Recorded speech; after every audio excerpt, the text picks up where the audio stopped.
good afternoon. Welcome to BRANDCORE. So my name's Stephanie, and BRANDCORE is a weekly talk on branding for business, especially food business. We've got quite a focus on that in this talk.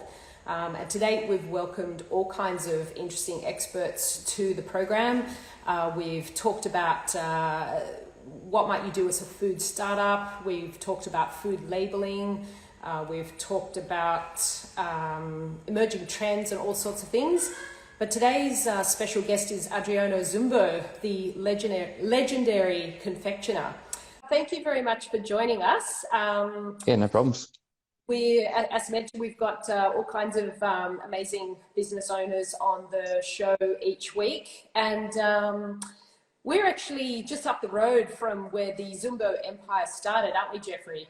I'm standing about, 200 meters away from the old Terry Street Bakery. Oh, yeah, nice. Yeah, that's where our office is, just there. It's a slow day Cool. for Hotel today. Cool. Good. Yeah. Awesome. Good. All right. Normally I'm on a little bit earlier, but we had some technical difficulties getting on. So Yeah. I'm going to leave you two to talk and have a conversation.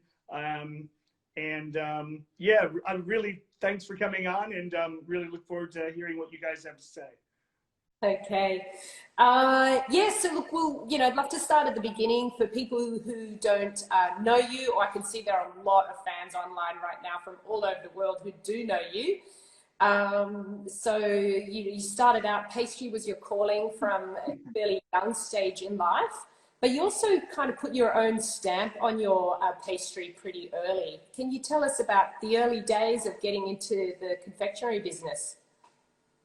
Yeah, I guess, obviously I came from a background, my family had supermarkets, and I love sweets and snacks and all those kind of things that came with having your parents own a supermarket, and that stuff was for free. So, it kind of drove me towards the pastry direction, and I really enjoyed making pastries and being creative, and the colors and flavors and, endless combinations that kind of came with it. So, getting into the industry was a lot of fun. Obviously, moving to Sydney was a big step, and coming from a country town, I grew up in a small town in Coonamble in central west New South Wales. And just moving to Sydney and getting into it was a lot of fun. And at the start, I didn't know, was it a career for me or not? It was literally at that age, you kind of tossing up in your head whether, do you want to stay in school? Do you want to get out of school to chase a career or something like that? And I think for me, I had more of that hands-on connection with how my brain worked and working things out sort of thing. So I enjoyed that. So I left school at 15 and chased an apprenticeship rather than going on to do academic stuff, which I just couldn't focus in that area. I didn't have that kind of brain. It wasn't formed in that way. I don't know. I think there's two different people. It's like the people who love academic stuff, and I think there's people who are just hands on and love to get in there and work it out and it's two different pathways. But I'm definitely on that side. I love to work things out. You don't always work it out, but that's the way I kind of function. So getting into that, it was definitely a great connection there. Had a great boss at the start, and it got me into the industry, and then just kept growing from that. Obviously getting used to living in Sydney was definitely a big challenge. I didn't know no one, or I was young and all those kind of things. So being around a great bunch of people was super important and awesome. And then obviously working through the industry through the years, and then got to 2007 and decided to take a leap into doing something small myself, and that's how the business kind of started. I procrastinated on it for a long time. I was always like, because I was working from home at the time. I was doing some markets and stuff like that, which was, it was good, but it was quite one-dimensional. You're doing the same stuff, and your ability to do product was limited because you're at home, and you can only do so much. So, taking that next step into having a business was definitely a credit to the people who were around me at that time. My friend, the friends and the people and associates that I had at that time were definitely a big pushers in that area. It gave me a kick up the butt and just sort of said, do it. You've got to do it. Yeah, And that's how I got started. Yeah, it was literally that. So then once I got into it, there was kind of no looking back, right? You've taken that risk and you just had to keep pushing on and going. And at the start, it was definitely super difficult, trying to get some traction. It's you have a few customers, but just trying to get that flow. And when you're trying to do a lot of jobs, because you don't have a massive team or anything like that. It's quite small. You got a couple of people that are making the whole business function. You're multitasking constantly. So yeah, it was good fun. And from the beginning, you decided to make quite a different stamp on the pastry world, because if you think of where you started, because that's actually one of the bakeries where you spent 5 which is also local for us, is very traditional, and they've got that sort of like the green and white cursive script and all traditional pastries. But right from the beginning, you kind of did it quite differently. So you had the hot pink and the black, and you had graffiti and perspex and fluoro, in your shops. And you had very different flavors as well. Like if you think of the grand tradition of macarons, which is like, such a big product for you. You had flavors like salted butter popcorn, and you had Vegemite, and you had Negroni. Can you tell us a bit about in the world of pastry making? What was that? Sorry, I missed that last bit. Well, what were some things you were trying to change? So did you consciously kind of do things differently and shake the world up a bit? Yeah, so like obviously with the other local business, Victoire was obviously a massive part of my growth and being in charge there I was 19 years old, and being able to kind of run the pastry section there was definitely a massive stepping stone in my career. And the way I kind of thought moving on to that next step, as you said, it's quite traditional. They do an amazing job and a beautiful product. But taking that next step for me was like, how can I be different? And staying in the similar area I ended up staying in, I wanted to obviously set myself apart in product and direction. And the way I think has always been to be a little bit different, think of things in a different way. How can I bring, everyday flavors that we enjoy in different forms and put them into the creations that we're making and then we're selling through the store in some other traditional forms, right? So through, like you said, macarons and tarts and cakes and chocolates and just flipping the flavor side and textures, looking for that next thing. And back then, 2007 in Sydney or even in Australia, I mean, pastry wasn't very developed. What was available was very classical, was very, your kind of Australian bakery style products in other places and so forth.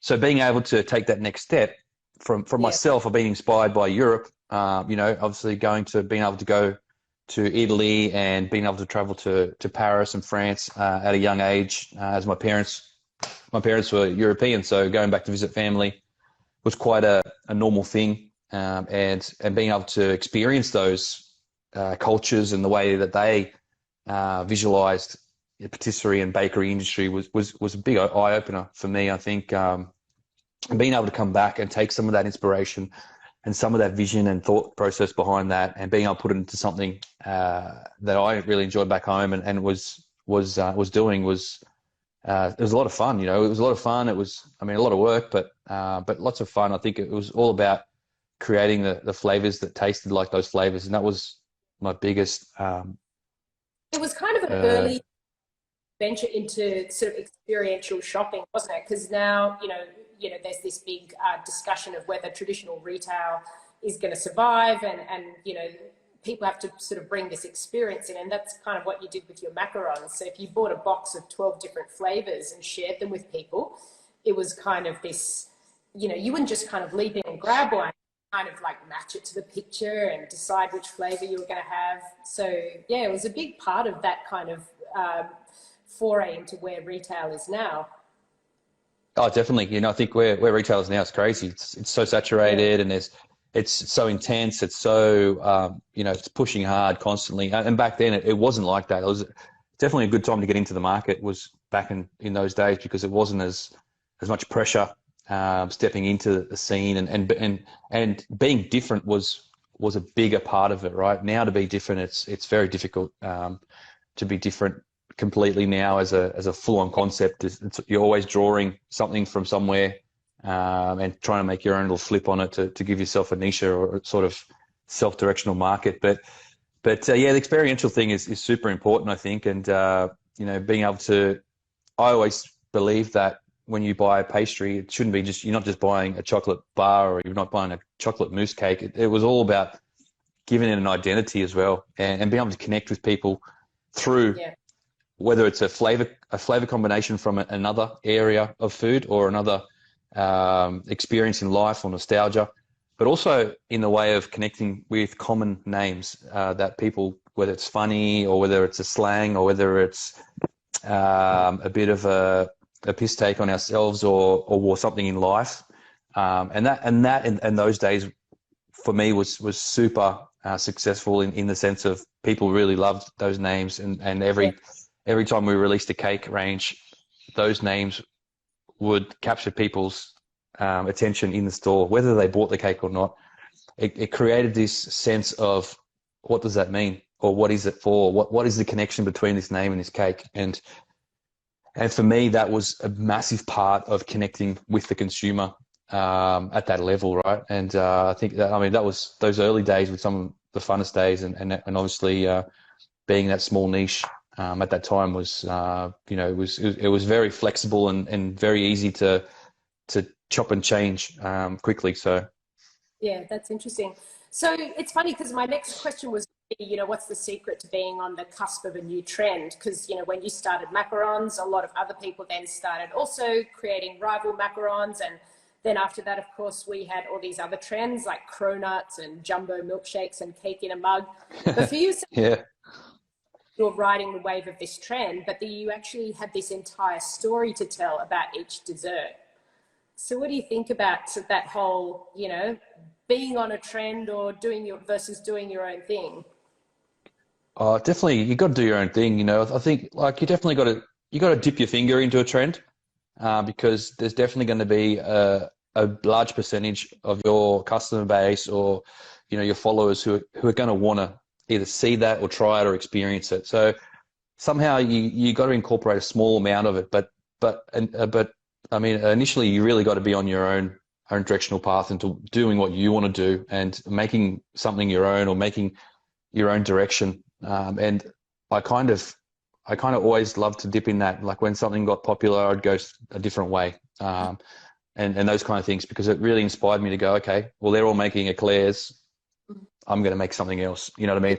It may be with the same kind of pastry or something like that. Maybe still with a choux pastry, but I'm going to go a different direction. Yeah, gotcha. Because everyone's got, because once one person jumps on that, everyone's going to jump on it, right? Yeah. And I think, the beauty with macarons is that most people that jumped on it weren't making it because they had a passion or a love for the flavor, for the texture, and for the experience. They were jumping on it because it was popular out there in the marketplace, and they could see a dollar value to it, and they wanted to have it.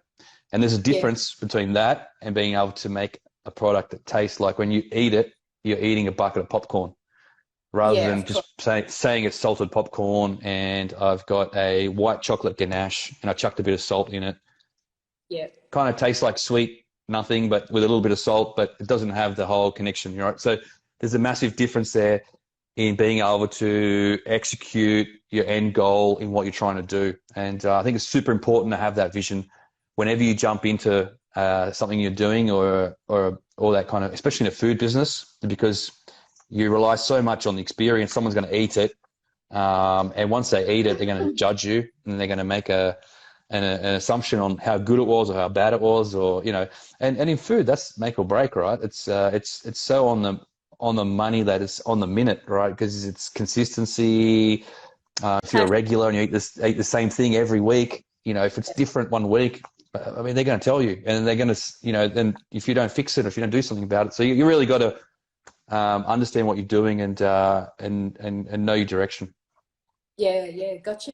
So having that vision, being a step ahead, and being so true to yourself as well, these were things that you really cared about into your community. So that's amazing. You also did some collaborations in that time, and collaborations are just so massive now.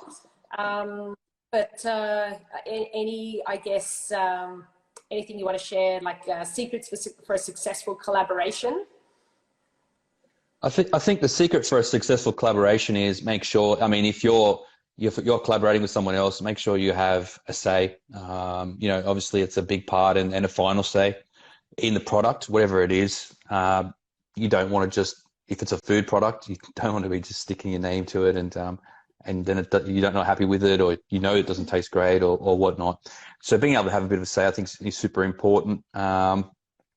In the way of probably like getting a collaboration, I think it's really about being unique and an individual in the sense of what you're doing and the style you're doing and the purpose you're doing it for and how you build that brand around that that people connect with. So, I mean, for people, and that's what usually people who want to collaborate in that area, because, you know, two brands or whatever it is, they see an opportunity to connect and see the value in it. And that the fact is that you're doing something that really sings to them and opens their eyes to be able to piggyback, or even if you're doing two products that are in a similar sort of circle that, you know, that connect well. So if you're both in a plant-based area and one's doing ice cream, one's doing biscuits, I mean, you can connect and make an ice cream sandwich, like things like that. You know, I mean, it's really important that, you know, that there's a definite connection there. And you really believe in it. Yeah, good. Yeah. Well, I love the collaborations you did with Tim Tams.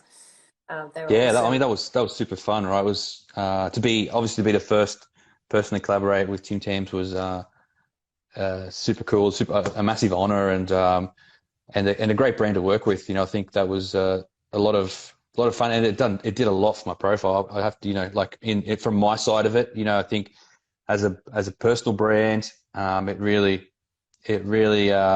helped, especially with such an iconic Australian product.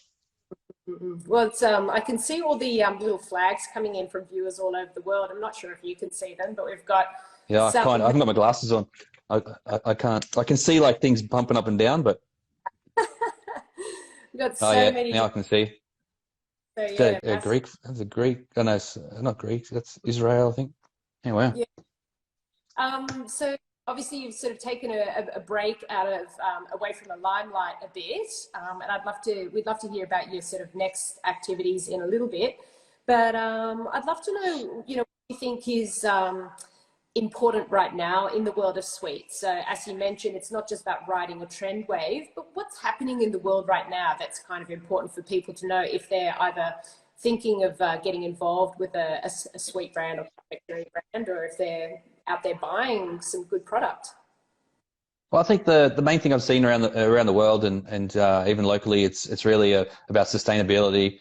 You know, it's massive in plant-based. It's massive in functional ingredients. And really, I think now with what's happened in the world, everyone's really wanting to, or not, I won't say everyone, but there's definitely a massive market, massive percentage of people who want to try and make a change in some part of their life, whether it's what they eat, how they eat it. But you're also seeing the government and the big players like, you know, Woolies and Coles and all that, obviously with the phased out single-use plastics, and now even, I mean, to the extent where they're looking at that plastics or any sort of packaging that's not good for anything to try and phase it out in the next, you know, 5 to 10 years. So it's definitely, they're leading the way in the way that obviously will have an effect on the smaller businesses and even the new startups and all those kind of things, because they're going to have to adapt to those kind of visions, because it's going to become a norm in the next 10 years. So having a bit of an outlook in that, I think, is super important. In the way of like food wise, I mean, there's always going to be a battle between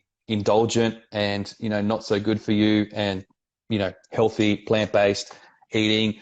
And I think there's room for both, and it's about the flexibility, depending on what your beliefs are. Some people will just stick to plant-based, some people will be flexitarian and flip between the two, you know, and so there's definitely both avenues there to be taken and researched and really developed. And I mean, there's just so much development at the moment in technology, ingredients. It's moving at a rapid rate. So super exciting, I think, for the next 5 years, 10 years in that sort of market. I think it's going to be a real interesting one. But I think I'm interested in where flavor innovation goes. I think at the moment, I mean, obviously citrus and all those kind of things are really booming because of the immune sort of favorability in people who wanted to eat a little bit healthier feel like eating something with a citrus flavor or citrus notes has a little bit more benefit to them and stuff like that. But like we're seeing as flavors, I mean, there's been a big, massive charge towards nostalgia over the last 5 to 8 years. It's been a big player. Most things have been nostalgic, and I think now we're going to start to see that flow out a little bit. It'll stay. Nostalgia will always stay with us because it's part of our lives, it's part of our childhood, it's part of all those memories. But we're going to start to see a little bit more now going botanical and functional, and all those things that are a little bit more different in the direction. And traditionally, there's been a bit of a battle between flavor and health, right? So if you remember, those old sort of low sugar or low fat products from maybe 15 or 20 years ago, there was a lot of compensation going on in the lab to make up for the fat or the sugar that had been removed. But you earlier some flavors, some more authentic flavors that those big brands are incorporating into their products that are not fake and they're unsatisfying either. So what are some I guess ingredients these brands are bringing into their products? So look, I think a lot of them are focusing on fibers, proteins. I mean, the protein market is just skyrocketing, whether it's a fermented protein or whether it's a plant-based protein. I mean, they're just coming out of everywhere. I mean, sunflower proteins, rice proteins, hemp proteins. I mean, there's potato proteins. I mean, there's just so many, right? And they all have a different, obviously, use and benefit. And obviously for product development, they'll have their place. But also, I mean, sugar reduction, you've seen a lot of fibers like, soluble corn fiber, tapioca fiber, inulin, a lot of stuff like that, where it's, a bit better for you than some of those sugar alcohols, which are typically taking up a lot of that space over the years, which like erythritol and xylitol, all those kind of things like that. They're still big parts of it, but they're slowly getting less used. There's a great ingredient out of, well, not out of, I mean, it's not out of anywhere, but it's not available in Australia, but it's widely used in the US and stuff like that, which is allulose, which is a great 0-calorie sugar that pretty much acts like 1-to-1 to sugar. So, which is super exciting when that gets approved for Australian use. I think that'll really open up the market. But you also talked about things like the fruit of the cocoa bean or something. Well, there's the chocolate that's just coming out now, which is using the whole fruit, and really, I mean, obviously being more sustainable, but also being naturally sweetened as well. So from the flesh and the pulp that usually gets either thrown away or made into an alcohol or such. So that's definitely come in some of the big chocolate players. I've seen even for the supermarket sort of chocolate. That's more for like the professional side, but then also in the supermarket sort of retail side, I've seen release chocolate as well. That's used the pulp and the process from the cocoa to take out the sugar completely and use that as a sweetener. So there's definitely a lot of great technology and stuff like that. So yeah, it's super exciting. I think coming up in the sweet world, there's definitely a big push to make desserts healthier for you. I mean, they're never going to be fully great for you in a way. Usually the ones that are super good for you don't taste as great, or they're a lot more dense and stuff like that. But I think with technology, we're starting to see that get better and better and better as time goes by. So looking forward to it. Amazing. And we'd love to hear in a sec what you've been up to and whether you're experimenting with any of these. But there have been some interesting questions coming in the chat. One of them is, what's the hardest ingredient you've ever used in your baking? What's been the hardest ingredient? Oh, geez, I don't know. I think you find a way around most things. There's always a way. Some things will obviously be hard at first when you're trying to work with them, and it depends on the recipe, whether it's got a high fat content or a lot of water in it, and you're trying to bind and all those kind of things that can end up in separation and all those kind of things. I don't know. I think I find everything challenging in some sense, because I'm always trying to do something a little bit different or find a path to make a better recipe. But I'd probably say the hardest ingredient that I ever used was probably eggplant in pastry. It was a hard one to get. It always looked curdled and a bit messy when I was using it back in the day. But I mean, I haven't tried it for a while in a dessert, but I remember when I was definitely in my younger years, I was playing around with some chocolate and eggplant stuff, and it just never looked appetizing. It does. It does sound bizarre. That is a fun one. And what else have you been up to? So I know that you're consulting now, and I saw some creations you'd made for a food market up at the Sunshine Coast. Can you tell us what are some things you've been experimenting with in the kitchen, and then we'd love to hear what you're moving on to now. Yeah, I'm just trying to learn more about ingredients. I think it's super important. I mean, when you're in a business so long, you're still learning, and you're doing it on the fly, and you're moving, and you're here, there, and you're everywhere, and so forth. And a lot of it sort of doesn't sink in sometimes. And I think, but also where, like I was saying before, where it's gone in the last couple of years, I mean, ingredient technology is just growing immensely, and it's super important to be able to grow the industry that you're in, or the products that you make. You need to learn about those ingredients and their functionalities and what they do. And sometimes it's a lot harder than, so with some of these industrial ingredients, trying to put them into a everyday kind of patisserie sort of sense can be a little bit more difficult to learn at times with some of the ingredients. So just trying to learn those things, just trying to get better and better at what I've been doing, like trying to learn many things, learn how to make panettone, which I'd never done over the years, and stuff like, all those fun kind of things, get better at making my ice creams and all those kind of development sort of stuff that you need to do every now and then when you've got the time, obviously taking the last couple of years away from all that kind of stuff to have a break and just to get my head right again and then find a direction that I find passionate and to get back into. And just, I've been doing that and just focus on some content, I think just trying to make content. So I've just obviously been setting up a content studio at home and, investing more in books and stuff like that, trying to get my education up, like I said. And just, I think it's just, sometimes you just got to step back and learn and try and take it in and build yourself to get back to that. Because I think what I noticed the most from my past was like, you work, but then you go through a phase where you have a massive creativity spurt from where you've either taken a break or you haven't, or you've got a little bit more time where just all those ideas just start to burst out and you start to put them into practice in the way of whether it's for content, whether it's for just making for the fun of it. So definitely the ideas are churning. I write them down.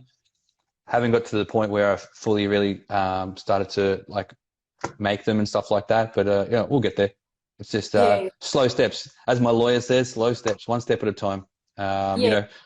So I think one of the questions was what inspires you, and just sort of you're condensing what you've said. So in your early days, you traveled a lot, you brought a lot of those ideas back, and then you worked and must have gotten to burnout. But now through that, you get more ideas and you scribble them down, and perhaps you're also inspired by the ingredients. Just from what you've told us so far, it sounds like those are the sources of inspiration. Is there anything else to add to that? I think life's inspiration. I think like you said, ingredients, nostalgia, nature, conversations, people, personalities, architecture. I mean, there's just so much. Everything around us, everything we breathe, we look at, we see is inspiration in some form. It's how our brain connects with that inspiration and how we perceive it and how we develop it into something that really excites us and that we see that we can make into something beautiful and delicious. And for me, that's what it is, because I'm obviously being in the pastry business, it's got to be beautiful and delicious. But and I think that starts at a young age, right? And I always track back to those moments at a young age on how you grow up, what you do, those moments of time where you're by yourself or you're sitting there and it starts the development process in the brain of how we think about the blankness that surrounds us, the item that's sitting there, the noise I can hear in the background. What was that coming down the stairs? So obviously those things start to create little folders of files or folders in the head that really creates those memories. And then over the years, you're just adding to it, and as you add to it, that for me develops your thought process towards inspiration. And then that goes on to whole flavor encyclopedias that you taste over the time and you remember. And then you can kind of put flavors together in your head without even tasting it, but you kind of can taste it. And you kind of say, well, I know that's going to work. And most of the time it's pretty on point. Sometimes it needs a little bit of tweaking, and sometimes, very, very small percentage, it just doesn't work at all. So yeah, it's good.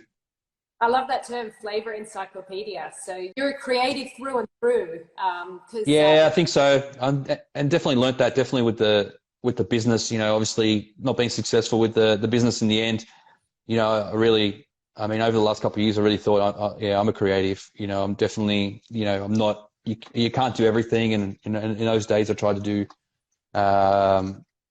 a bit of it. I was trying to do a bit of everything and just, kind of, you learn that through the process, all the mistakes, the learnings, through all those people you let down in the end and stuff like that. And it's just you got to stick to what you're good at, which is, being a creative. And that's what I think I need to do. Oh gosh. Okay. Well, I don't think, I think if you look at the audiences that are here today, I think you've definitely left a massive footprint. You've obviously got people dying to know what you're up to next. So you said you're working on a book and some other content. I know that there's a Zumbo baking channel on YouTube, but what else can we expect from you? Oh, Zumbo baking channel was from the old. I used to have those cake mixes in the stores, so that was connected to that back in the day. But yeah, I'm just starting out on YouTube myself, so just kicking off a channel. Hopefully, get some more stuff up over the next couple of months, and and just work on those kind of things. That's where it kind of excites me, and just trying to work on some collabs and stuff like that. I think it's about partnering with people who are good in the areas that you're not 100% in. You can't be good at everything, and if you can nominate those where your strengths are and find where your strengths aren't, and if you can connect with people who are strong in those areas who you like and you find inspiring, and you find that they have the same sort of vision and values moving forward, then that's where the solution's at, right? It's literally because that's the only way you can get back to building something strong is literally by connecting with those people who are going to bring strength and to you and to your brand and to your business and stuff like that. So it's just starting to do that. Yeah, I reckon you've got some exciting times ahead of you. And I guess for people who do want to keep in touch, you've got 350,000 followers on Instagram. So if they want to know more, they can just tune to Instagram to hear about what's coming up, right? Nah, definitely. Yeah. Social media is where it's at, I guess. I'm not super, what do you call it? I don't post every day, but I'm on there every week. So, and usually posting what's going on in my life. So in professional world. Yeah, got you. Cool. Alrighty. Well, look, that has been so interesting. I guess one last thing that I've been dying to know is that you have a tattoo inspired by, I guess, Gene Wilder and yep. Chocolate Factory. Is that like on your hand or anywhere that you can kind of show in the camera, or is that not in a camera-worthy spot? What arm's it on this arm, isn't it? So I love that. Yeah, there it is there. The whole portrait. That is quite. Yeah, portrait. Fantastic. Yeah, it was. Yeah, I got it on on the spur. I think for me, that movie has always created inspiration for many people. around the world. And even to this day, that movie's what, 40, 50 years old. I don't know the exact date, but to this day, if you watch that, you're still inspired. It still creates a dream, and it still creates a lot of joy and happiness in people's lives. So I think it's a beautiful thing that happened in this world, was that movie being created for many people, and you know, and the products that they have on there, you know, pretty much still don't exist. So it still creates that imagination, you know, that you can, you know, you got to dream. You may not always get to the end goal, but you know, you got to do as much as you can along the way. Your imagination. Look forward to chatting with you another time, Adriano. Thanks so much for your time. No worries. No, thank you. Thanks for having me on. It's been great. Yeah, good. Really glad you enjoyed it. Thank you. Thank you. Thanks so much for joining us. My God, we had hundreds of people join. We couldn't answer all of your questions, but really great to see what inspiration Adriano has left behind. So, gosh, if I was to recap my main takeaways from that, first of all, my biggest takeaway is that it's just so much more than a trend. You know, everything that he did was really driven by this inner kind of sort of urge to come up with something magical. So that's a really big one. I love the stories that he shared that go behind his most famous desserts. Very interested to see his interest in the emerging trends, the ethical sweets and also low sugar sweets. Thanks everyone, and have a great day.